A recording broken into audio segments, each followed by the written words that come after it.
പ്രേക്ഷകർക്ക് നമ്മുടെ പുതിയൊരിലേക്ക് വീണ്ടും സ്വാഗതം. ISL 11ാം സീസണിലെ 19ാം മത്സരത്തിനായിരുന്നു ഇന്ന് ബ്ലാസ്റ്റേഴ്സ് ഇറങ്ങിയത്. ഇന്നൊരു ജീവൻ മരണ പോരാട്ടത്തിനായിരുന്നു ബ്ലാസ്റ്റേഴ്സ് ഇറങ്ങിയത്. ഇന്ന് വിജയിച്ചാൽ മാത്രമേ പ്ലേ ഓഫ് സാധ്യതകൾ നിലനിർത്താൻ ബ്ലാസ്റ്റേഴ്സിന് കഴിയുമായിരുന്നുള്ളൂ. എന്നാൽ നിർണായക മത്സരത്തിൽ എതിരില്ലാത്ത 3 ഗോളുകൾക്കാണ് ഇപ്പോൾ ചെന്നൈയെ ബ്ലാസ്റ്റേഴ്സ് വീഴ്ത്തിയിരിക്കുന്നത്. കൊച്ചിയിൽ നടന്ന മത്സരത്തിലും ചെന്നൈയെ എതിരില്ലാത്ത 3 ഗോളിന് ബ്ലാസ്റ്റേഴ്സ് പരാജയപ്പെടുത്തിയിരുന്നു. എന്നാൽ ആ ഗോൾ മാർജിനിൽ തന്നെ ഇപ്പോൾ ചെന്നൈയിൻ FC അവരുടെ തട്ടത്തിലും പോയി പരാജയപ്പെടുത്തിയിരിക്കുകയാണ് കേരള ബ്ലാസ്റ്റേഴ്സ്. കൂടാതെ ഒരു നാണക്കേടും കൂടി ബ്ലാസ്റ്റേഴ്സ് ഇപ്പോൾ മാറ്റിയെടുത്തിട്ടുണ്ട്.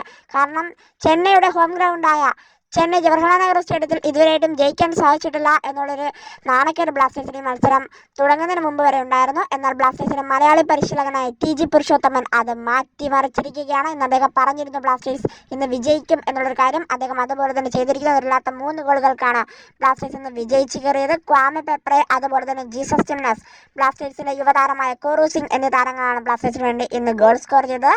കൂടാതെ ബ്ലാസ്റ്റേഴ്സിന്റെ ക്യാപ്റ്റനായ എഡ്രിയാൻ ലൂണ ഇന്ന് 2 അസിസ്റ്റുകളുമായി ബ്ലാസ്റ്റേഴ്സിന് വേണ്ടി മിന്നിക്കത്തി തന്നെ കളിച്ചു.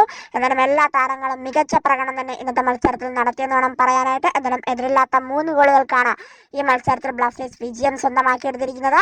എന്തായാലും ഈ വിജയത്തോടു കൂടി ബ്ലാസ്റ്റേഴ്സിന് ഇപ്പോൾ 24 പോയിന്റാണ് 19 മത്സരങ്ങളിൽ നിന്നും ഇപ്പോൾ നേടിയെടുക്കാൻ സാധിച്ചിട്ടുള്ളത്. എന്തായാലും ഈ വിജയത്തോടു കൂടി ബ്ലാസ്റ്റേഴ്സിന്റെ പ്ലേ ഓഫ് സാധ്യതകൾ ഒന്നുകൂടി സജീവമാക്കി നിർത്താനും ബ്ലാസ്റ്റേഴ്സിന് സാധിച്ചു. എന്തായാലും ചെന്നൈയിൻ എഫ്സിയുടെ കാര്യമെടുത്താൽ അവരുടെ പ്ലേ ഓഫ് സാധ്യതകൾ ഈ മത്സരത്തോടു കൂടി അവസാനിച്ചു.